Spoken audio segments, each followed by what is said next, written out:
السلام علیکم ورحمت الله وبرکاتو.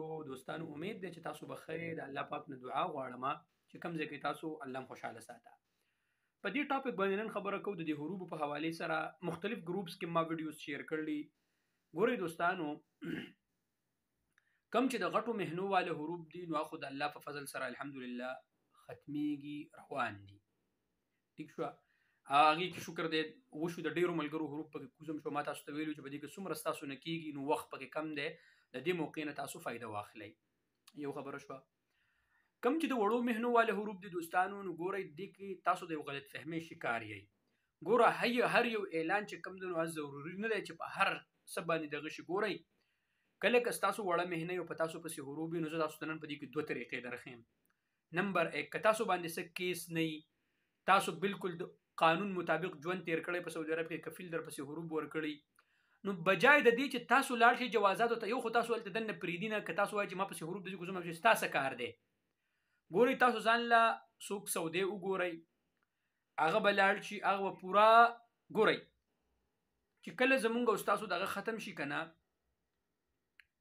پاسپورت ختم شي نو نقل معلومات مونږ په خپل نشو کولای. هغه زمونږ چې کم صاحب العمل دی هغه به کوي. ٹھیک شو کنه.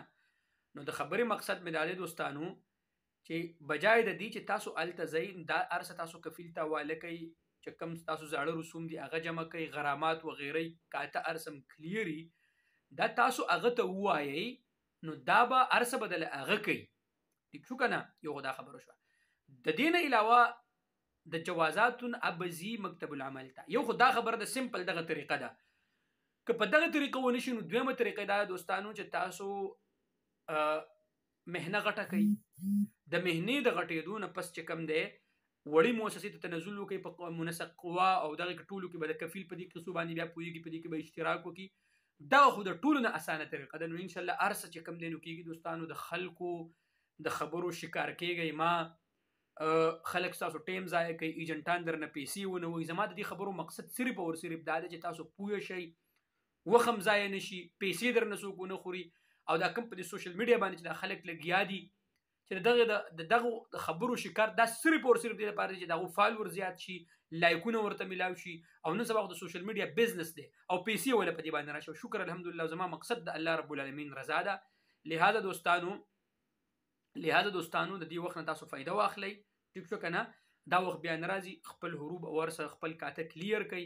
اسې نه چې بیا تاسو مطلب د ارمان کوئ خو بیا به د وخت تللی. امید ده دوستانو ویډیو خوښ شوی.